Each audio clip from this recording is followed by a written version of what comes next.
इस कार्यक्रम के पुण्यार्चक हैं गुरु भक्त परिवार, मुंबई, महाराष्ट्र।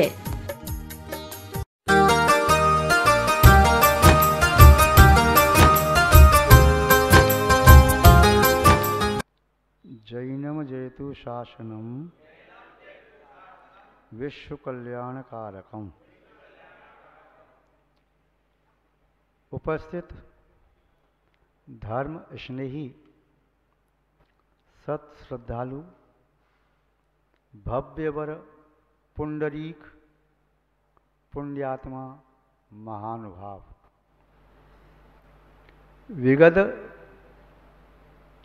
उपदेश में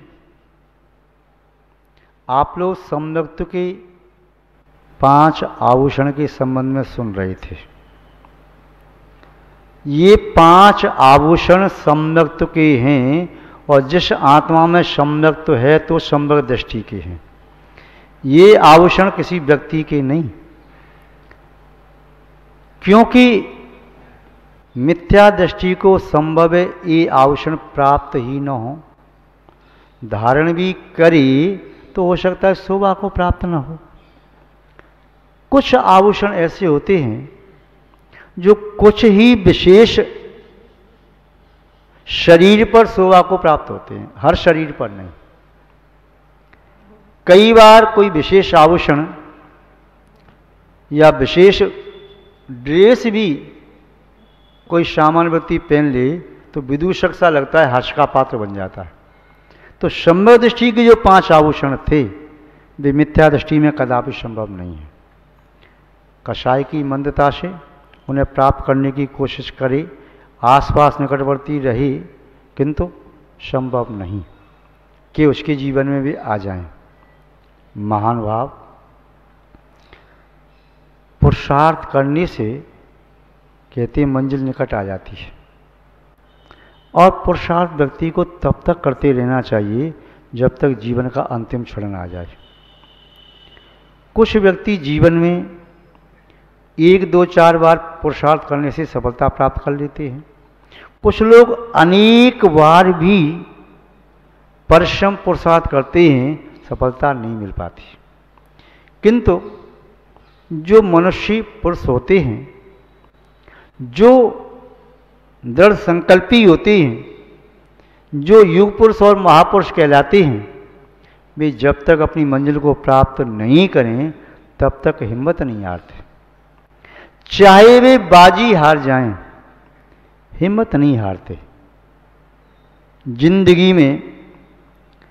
जिंदगी में हौसला कभी मत हारना मेरे मीत, जिंदगी में हौसला कभी मत हारना मेरे मीत। क्या पता हौसला भी तुम्हारे हारने का इंतजार कर रहा हो। यदि हौसला तुमने नहीं हारा तो तुम्हारे जीवन में जितनी भी हार हुई हैं वह एक हौसला सभी हारों को जीत में बदलने में समर्थ है, और हौसला हार गई तो सभी जीत भी हार में बदली जा सकती है। जिसके पास हौसला है उसकी मुट्ठी में संसार की प्रत्येक सिद्धि है, प्रत्येक साध्य, प्रत्येक सफलता है। इसलिए व्यक्ति को हमेशा कहा जाता है अरे हिम्मत ना हारो, अरे डरते क्यों, घबराते क्यों हो। उनसे सांत्वना दी जाती है, उसे संबल दिया जाता है, बल दिया जाता है, और बल एक दूसरे का आता जाता नहीं, किंतु वह शब्दों को कह करके उसके अंदर बल पैदा करता है। वह शब्द कह करके उसके अंदर की नकारात्मकता को दूर करके सकारात्मक शक्ति को पैदा करता है।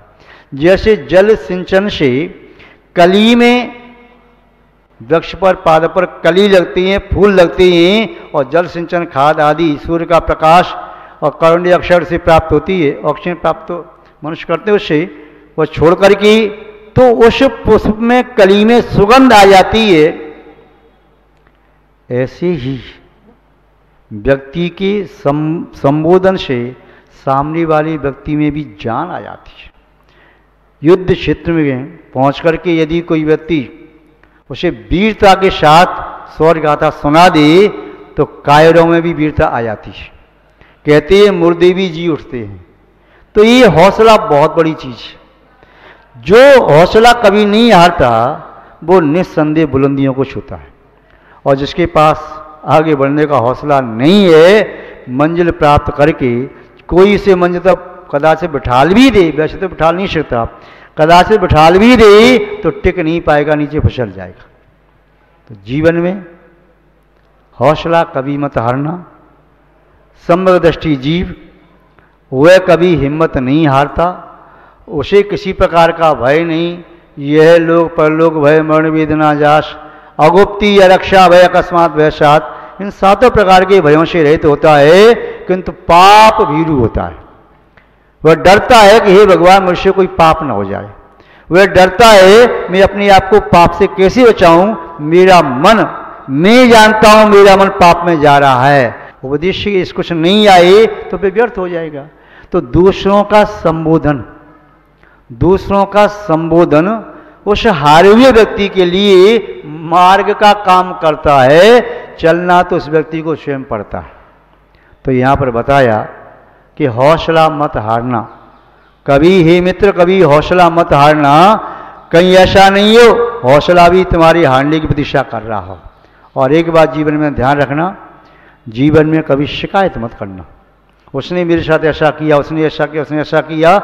शिकायत करोगी तो तुम्हारी डायरी कम पड़ जाएंगी, जिन जिन से आपको शिकायत है नाम इतने सारे आ जाएंगे। जितने भी आपके संपर्क में आएंगे उन सबसे आपको कोई ना कोई शिकायत अवश्य मिलेगी, और शिकायत करना बंद कर दो तो तुम्हें दुनिया से कोई शिकायत न मिलेगी, अपने आप से शिकायत मिलेगी। कोई लोग तो भगवान से शिकायत करते हैं, भगवान अन्यायी है, कोई कहता है गुरु हमारे पक्षपाती हैं, कोई कहता है आगम ऐसा है, कोई कहता है फलाने व्यक्ति ऐसा है, माता पिता ऐसे हैं, कोई ना कोई दोष समय लगाते रहता है। और तो कुछ नहीं तो कोई समय को दोष देता है, मेरा तो समय ही खराब है।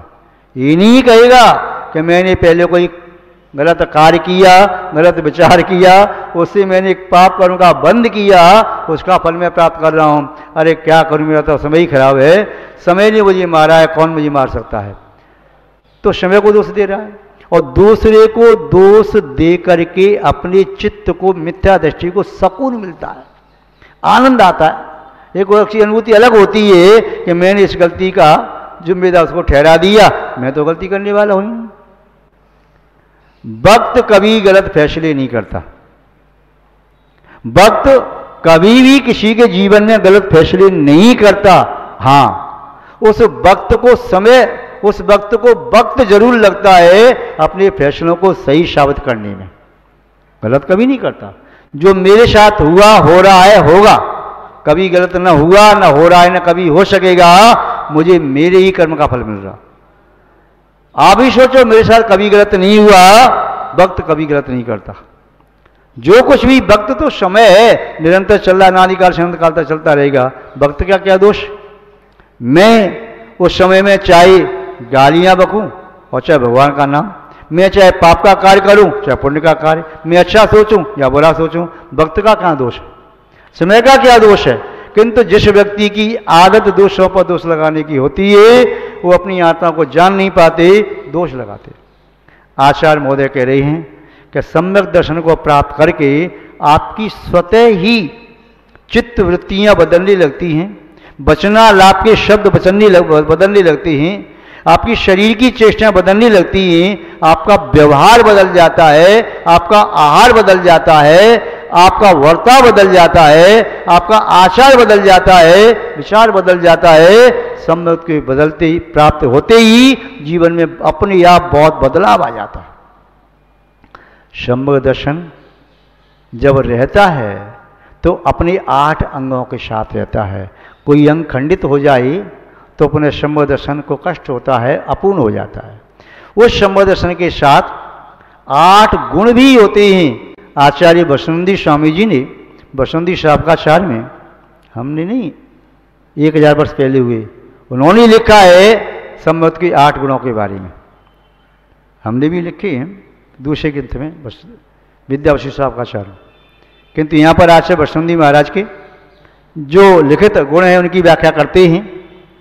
सम्मेयो लिव्यो वृंदागर हाव समो भक्ति बच्चल शालु कंपो 8 गुणा होते सदिठी।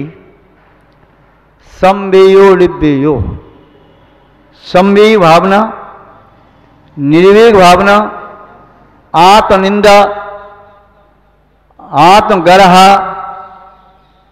कषायों का उपशमन, जिनेंद्र भगवान के प्रति व पंच परमेश्वर के प्रति भक्ति, साधर्मी के प्रति वात्सल्य, जीव मात्र के प्रति करुणा दया का भाव, अनुकंपा का भाव, ये 8 संबंध दृष्टि के 8 गुण कहे।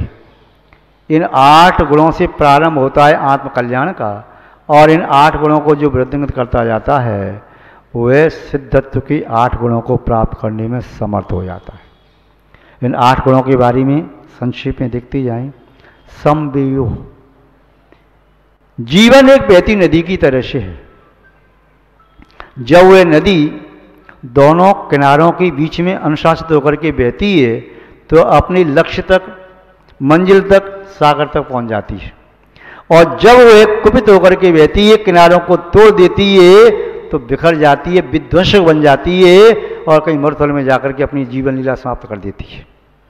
हमारा जीवन जो बह रहा है वह अनुशासित हो, एक किनारा हमारा स्वयं के लिए अनुशासित हो, हम ऐसा कार्य न करें जिससे हमारी आत्मा का घात हो। दूसरा किनारा ऐसा कोई कार्य न करें जिससे दूसरे का घात हो। हमारा जीवन 2 किनारों के बीच में बहता हुआ जाए और संवेग, समीचीन वेग हमारे जीवन में होगा तो हम अपने लक्ष्य को, अपनी मंजिल को प्राप्त कर लेंगे। चाहे हमने जीवन 0 से 1 से प्रारंभ क्यों नहीं किया हो, किंतु मंजिल तक पहुंच जाएंगे। क्योंकि नदी प्रारंभ में जब निकलती है तो बहुत पतली सी होती है और वह पतली धारा बढ़ते बढ़ते मोटी होते हुए और नाला बनती है, फिर नदी बनती है और नदियाँ मिलती जाती हैं, और जब जाकर के जो समुद्र में मिलती है तो नदी स्वयं सागर की संज्ञा प्राप्त कर लेती है। तो जीवन में संवेग भाव यानी जीवन का वेग समीचीन हो। यदि उद्वेग है, आवेग है, तो जीवन को ये उद्वेग आवेग नष्ट कर देगा। हम स्वयं ही अपने जीवन को नष्ट करने वाले सिद्ध हो जाएंगे। इसलिए जीवन में उद्वेग नहीं, आवेग नहीं, विद्वेष नहीं, जीवन में समीचीन वेग, संयमित वेग हो। वेग हो अच्छी बात है, चाहे वेग तीव्र या मंद कोई बात नहीं, किंतु वह समीचीन हो, संयमित हो, तो वह वेग स्वपर के लिए हितकारक होता है। वह नदी स्वपर के लिए हित करती जाती, जहाँ से जाती है हरियाली देती है, खुशहाली देती है, वृद्धि देती है, समृद्धि देती है। ऐसी संवेग भावना व्यक्ति के जीवन में वह वृद्धि, समृद्धि, खुशहाली देती है, जीवन को हरा भरा करती है, महकाती है गुणों से। ऋग्वेयो, निर्वेग भाव, जीवन में निर्वेग हो। निर्वेग क्या कहिए, जो अभी आज तक वेग चला जा रहा था संसार के प्रति, भोगों के प्रति और शरीर के प्रति, आत्मा की धारा बह रही थी, उपयोग की धारा बह रही थी, उसे वहां से रोको। दूसरी ओर बोलना है, इस ओर तो अनादिकाल से बह रही थी, इससे तो आत्मा का पतन ही पतन हुआ। इसलिए निर्वेग भाव या निर्वेग गुण आत्मा का हो, अर्थात संसार शरीर भोगों से विरक्ति। निंदा, अनादिकाल से हमने दूसरों की निंदा की है, चाहे शब्दों में की और चाहे मन ही मन में की। शब्दों में कहने की सामर्थ्य नहीं थी, यदि मुंह से कोई शब्द किसी के प्रति कहते तो 2 थप्पड़ लगा करके हमारी अकल ठिकाने ला देता। तो मन ही मन में उसे कोस रही हैं, उसने ऐसा किया, उसने ऐसा किया, उसके कारण मेरा जीवन बर्बाद हो गया, उसके कारण ऐसा हो गया। निंदा दोषों की मन से कर रही, वचनों से कर रही, शरीर की चेष्टाओं से कर रही। आचार्य महोदय कह रही हैं, पर निंदा करने वाला व्यक्ति आत्महित से विमुख है। पर निंदा करने वाला व्यक्ति मोक्ष मार्गी नहीं हो सकता। पर निंदा करने वाला व्यक्ति वह आत्मगुणों को नहीं देख रहा, वह आत्मा को नहीं देख रहा, वह तो पुद्गल को देख रहा है और अपनी आत्मा की शक्ति को न देख करके, अपने कर्म के फल को न देख करके वह दूसरों को दोष आरोपण कर रहा है। तो आत्मनिंदा करना चाहिए, संबोधि का गुण है अपनी आत्मा निंदा करना। हे आत्मन, तू ऐसा क्यों करता है, तू ऐसा क्यों सोच रहा है, ऐसा क्यों बोलता है। अपनी आत्मा को समझाओ एकांत में बैठ करके, और जो अपनी आत्मा को समझाने में समर्थ है वह तीनों लोगों को समझाने में समर्थ है। इसलिए कहा आत्मवियोग गुरुरात्मन, आत्मा का सबसे पहला गुरु तो आत्मा है, और जो अपनी आत्मा की बात सुन लेता है, आत्मा को समझा सकता है, वह किसी की व्यक्ति की बात को समझ सकता है और अपना कल्याण कर सकता है। तो आत्मनिंदा करना और पर प्रशंसा करना, गुण प्रशंसा करना। गरहा, आत्मनिंदा होती है स्वयं की साक्षी में, गरहा होती है गुरु की साक्षी में। वह संभव दृष्टि गरहा करता है, उसका एक गुण है। गरहा कहिए तो अपने दोषों को बोल बोल के कहना, आंखों में आंसू भर करके हाथ जोड़े मस्तक चरणों में रखा है गुरु के चरणों में, और बस हे गुरुदेव मैं तो पापी जीव हूँ, मैं दुष्ट हूँ, मायाचारी हूँ, पाप श्रेण दुरात्मना जड़ दिया, माया बिना लोभ बिना, राग द्वेष मली मशीन मनसा दुष्कर्म ये निवृत्तम। इस प्रकार से गरहा कर रहा है, मैं ऐसा हूँ, मैंने ऐसा किया, मैंने ऐसा किया, ऐसा करके भी छुपाया, ऐसा किया ही छुपाया, ऐसा करके झूठ बोला, ऐसा करके मैंने ऐसा किया। जब अपने दोष दिखाई देने लगते हैं और अपने दोषों को कहने का सामर्थ्य आ गया, समझ लो उसका अब विश्व का कोई व्यक्ति बाल बांका नहीं कर सकता। जो अपने स्वयं के दोषों को देख सकता है, दुनिया को आवश्यकता नहीं उसके दोष दिखाने की। और जो अपने दोषों को देख सकता है, आज नहीं तो कल दोषों को दूर कर देगा। किंतु जो अपने दोषों को नहीं देख सकता, दुनिया 1000 बार दोष दिखाएगी तो उसके दोषों को दूर नहीं किया जा सकता। निंदा गरहा, तो ये गुरु साक्षी में अपने दोषों का निवेदन करना, आलोचना करना गरहा कहलाती है। निंदा गरहा उपसमोह, संभव दृष्टि का गुण है अपनी कषायों को शांत कर लेना। शांति भाव, क्रोध के निमित्त मिलें, मान के निमित्त मिलें, माया के निमित्त मिलें, लोभ के निमित्त मिलें, या पंचेंद्रिय विषयों के निमित्त मिलें, या हिंसा आदि 5 पापों के निमित्त मिलें, उन निमित्तों से प्रभावित न होकर के अपने आप को संभालता है, अपनी कषायों को शांत करके रखता है। शांति शांति शांति, स्वयं को भी शांति और दूसरा जिसके पास आए उसे भी शांति मिलती है। और उसमें भक्ति, और उसके जीवन में निरंतर जिनेंद्र भगवान की भक्ति, पंच प्रवेशी भक्ति की धारा बहती है। भक्ति क्या है? स्वस्वरूपानुसंधानम, अपने स्वरूप की खोज, आत्मान्वेषण, अथवा पूज्येषु गुणानुरागो भक्ति, पूज्य पुरुषों के गुणों में अनुराग कि वे कैसे में प्राप्त हों। आप तो इतने महान हैं, इतनी विशेषताएं, हे भगवान विशेषता मेरे अंदर कैसे आए? भक्ति अंदर से आती है।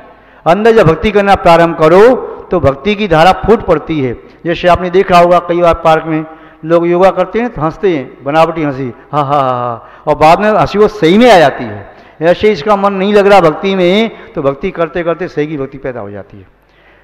बच्चन सहानुकंपो, साधर्मी के प्रति परम वात्सल्य का भाव, कोई भेदभाव नहीं, और जीव मात्र के प्रति अनुकंपा का भाव, यह संभव दृष्टि के 8 गुण आचार्य भगवान ने बताए।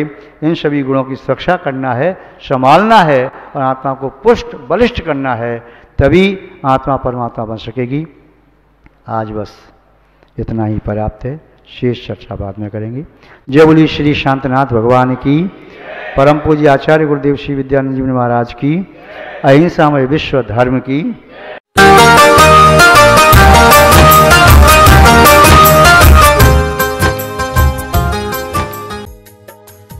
इस कार्यक्रम के पुण्यार्जक थे गुरु भक्त परिवार, मुंबई, महाराष्ट्र।